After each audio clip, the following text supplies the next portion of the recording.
Hey, thank y'all for joining me today. This is Recovery Yoga, and my name is Christian Frazier. I'm a person in long-term recovery. I'm also a teacher with Space Yoga Studio in Augusta, Georgia. I just want to give you a few expectations. I think those are important in both yoga and recovery. We're going to be going through a series of postures today that will build on themselves. We will also build from the ground to standing postures. There'll be a mixture of balance in there, as well as some grounded postures that'll allow you to kind of push your working edge, and we'll talk more about what that is in just a moment. But I just want you to know that this is your practice, and you should feel comfortable either doing as little or as much as you desire. You should know that yoga should never be painful, but it should, at times, I apologize for saying should, it shouldn't. It can or it can't be uncomfortable at times. So just figure out where you're most comfortable. Figure out if you have a little bit more to give. And if you do, I encourage you to lean into that. But like I said, meet yourself exactly where you're at today. It's just like your recovery. You want to operate within your strengths. Don't feel compelled to compare yourself to anyone on any of the mats near you. They may be at different stages, and that's okay, either ahead or behind. And that's not any different from recovery either. Your practice is your practice, your recovery is your recovery, and you should operate within your capabilities. And as time goes on, you'll find that your capabilities improve, or change, or evolve, and you can assimilate with them. So we're just going to begin in this seated position, legs in kind of this crisscross applesauce style. You can also stack them if that's within your capabilities. You can also go sole to sole if you like. It really just depends on where you feel most comfortable to start. I'm going to start just like this. Hands just kind of like resting on the knees or the thighs. You can begin to close your eyes down if you feel comfortable doing so. It's important for you to know, as you're closing your eyes down, if you're choosing to do that, that at times, if you happen to open them, you may see my eyes open. And it's really just about me making sure that this remains a safe space. This is a trauma-informed practice. That means a couple of different things. It means that, first of all, I'm not going to make you feel uncomfortable at any point by leaving this mat. I will not be moving around the room, either during active practice or any periods where I've asked you or invited you to close your eyes. You can feel safe knowing that I will always be right on this mat. Trauma-informed can also mean that we're going to create a couple of invitations for the room to unguard yourself physically, mentally, emotionally, spiritually. This is not a spiritual practice unless it is for you personally, but you can really untie some knots here, and we're going to create the space to do that. We got our eyes closed. You've just been breathing normally. I want you to begin to bring attention to your breath, and you can begin to enact on it by making it more rhythmic, meaning that you're increasing your inhales through your nose, really filling up the entire body space, holding it at the top, and when your body really begs for it, exhaling through the mouth until it seems like your entire balloon just deflates, and then really be breathing in deep again. As you do, sitting up straight, straightening your spine and your back, aligning your neck, the crown of your head, sitting tall and proud. You can even move your hands to the mat at this point, down by your hips, and you can begin to rotate your neck.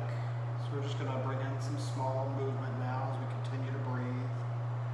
Going right ear to right shoulder, chin to chest, left ear to left shoulder, and then opening that throat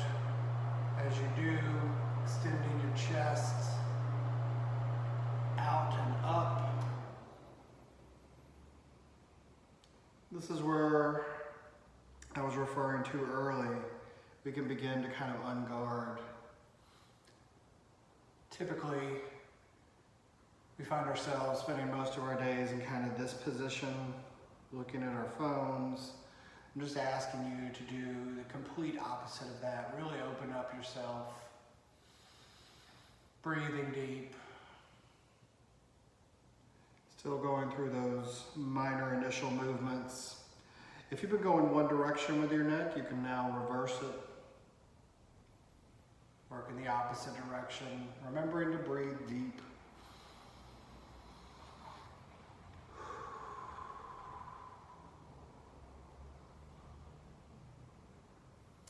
Go through about one more cycle and then meet me back at that straight neutral spine. You can open up your eyes here if you feel like. You can keep them closed. We're not going to be doing anything vigorous just yet. On the next inhale, I want you to raise your right arm, palm facing the wall across from you. Take that left hand to those right fingers and gently just flex back on them. We're going to begin to warm up our wrist. You can flip that palm over so it's facing you now. Gentle pressure again on the top of the hand. We're going to be doing a lot with our wrists, and we want to make sure that they get warmed up.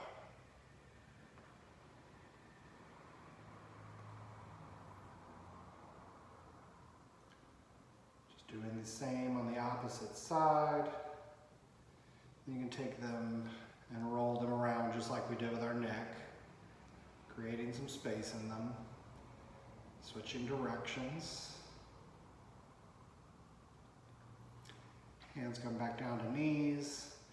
The next big inhale, raise those arms way up high overhead, reaching for the ceiling.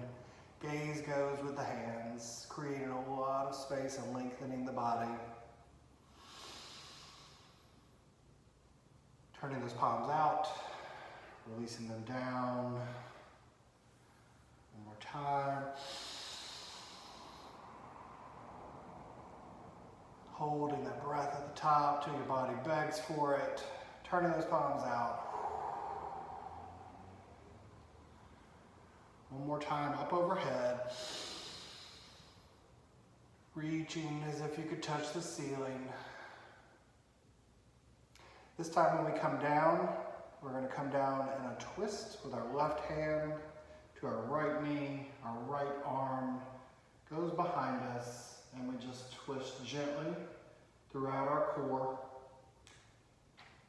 There's no pressure being placed on this left hand on right knee. It's not what's corking us around. We're doing the work.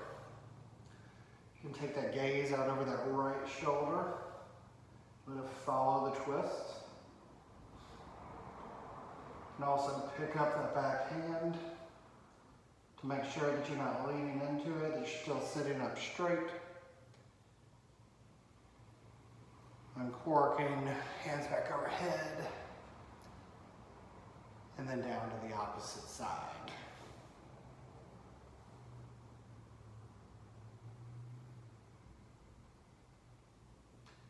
Remembering to breathe.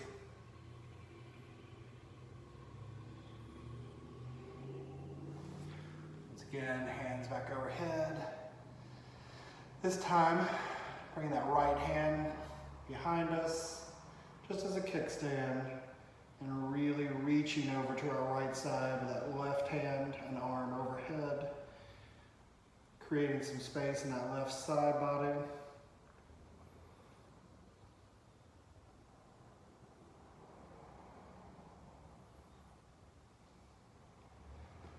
And reaching those arms up overhead, and do the other side.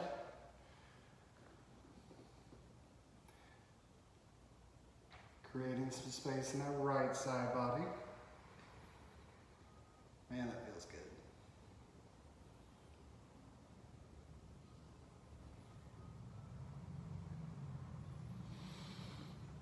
Arms back overhead for the last time. Bring those hands down together through heart center. And then rest them back on the knees. Have these legs crossed like this for a minute. So let's uncross them. They come out straight out in front of us. Legs are hips distance apart. Feet are flexed. Back toes back towards you. This is our staff pose.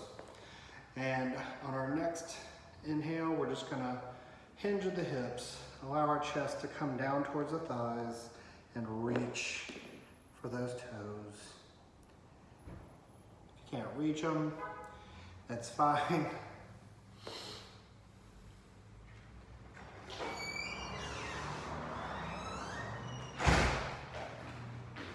First, really folding over those thighs. Remember, chest is dropping down towards them. You can bend your knees here just to create whatever space you need, meeting yourself where you're at. I know I keep saying that, but it's just important. Sitting back up straight, taking those legs out wide. And once again, hinging at the hips, walking those hands forward, taking the intention of moving that chest towards the ground.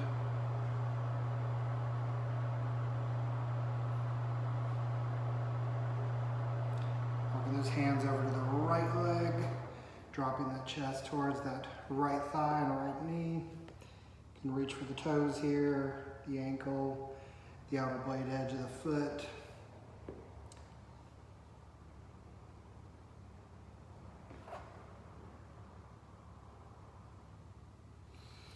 Walking those hands back to center, and then over to that left side.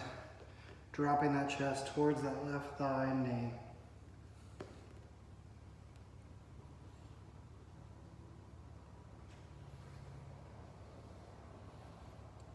Again, you can put a slight bend in the knee here. You don't want to lock it out.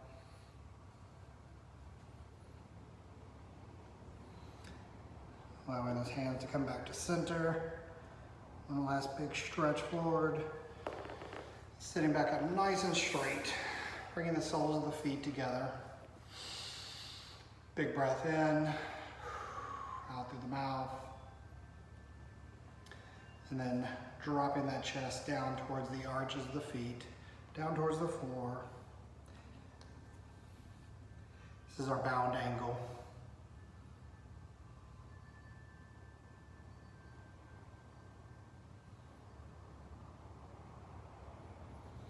You don't want to use your feet as a prop to pull yourself down. You really just want to continue to hinge at the hips, releasing down towards the floor.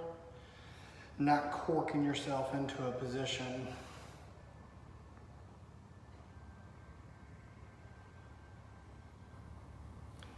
Sitting back up straight.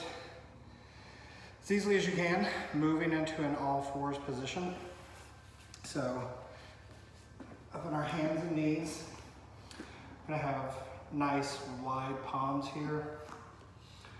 Our wrists are stacked directly below and beneath our shoulders. Knees directly over, or directly under hips rather. Hips directly over knees. Tops of the feet flat on the mat. Pushing up and out of the mat through our palms and the tops of our feet. We're just gonna go through a couple of our cat-cows here. So I don't want you to just drop into this posture like this. So that was a mistake I made a lot early on practicing yoga. What you really want to do is roll your hips, and it's almost like you're pushing your butt back and out. And as you do that, your navel will drop towards the mat and your gaze will naturally go up. And this is your cow posture.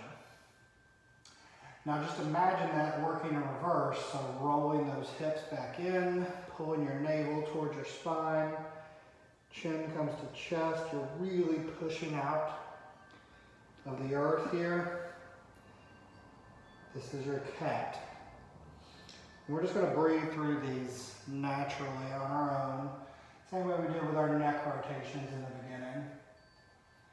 Breathing in, gaze comes up, opening that throat, rolling those hips, breathing out, Rolling them in, navel to spine, chin to chest, pushing up and out of the earth.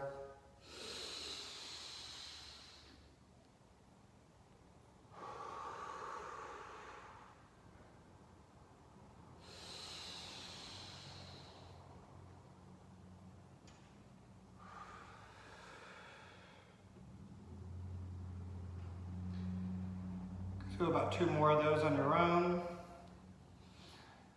Then meet me back at that neutral spine.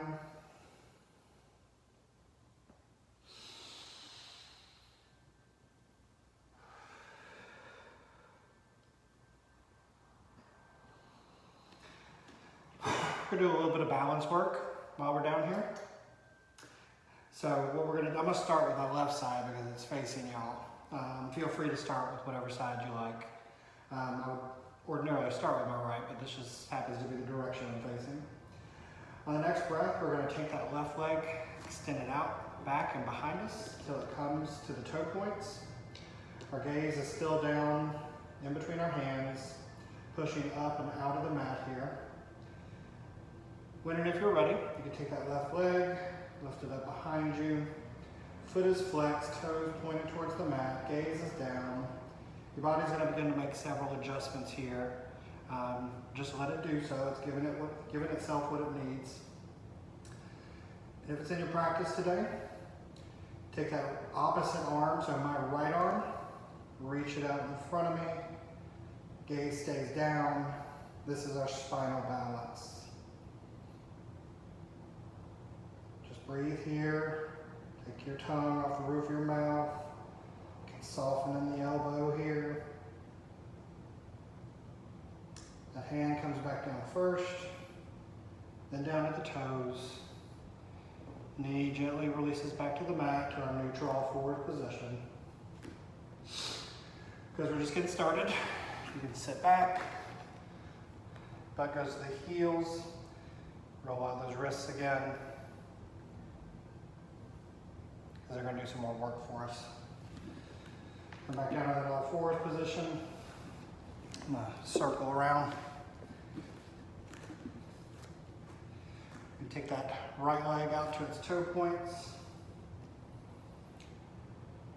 When we're ready, bring that right leg up behind us, parallel with the mat. Gaze stays down, foot is flexed. Picking up that opposite arm, reaching it nice and long out in front of us. Kind of look like a pointer dog here.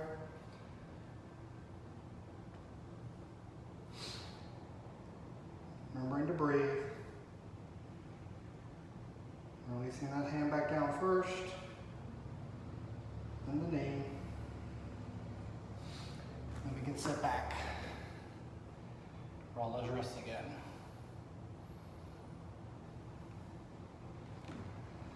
We're going to go through the same series of movements. We're going to add a little bit of an adjustment, or maybe a little bit more of an advanced posture. Not advanced beyond the beginner level, but just a next step up. If you don't feel like this is in your practice, you can just stay in the spinal balance once more. We're going to go through each side again. So we're going to start on the right side this time. Go back out to the toe points. Leg comes up, foot is flexed, gaze is down, nice long straight back. Opposite arm reaching out in front of us. Then we're going to put a small bend in the knee and the elbow and reach back to grab that foot and take our gaze out over that left shoulder.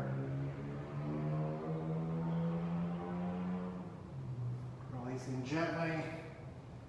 Extending back into the primary posture, and then back down. Toe points, then knee. Once again, as yoga and life are about balance, we're going to do the opposite side. So going out those toe points first, lifting that leg, then that opposite arm. Slight bend in the elbow and the knee. Reaching back for that foot. Taking our gaze out over that right shoulder.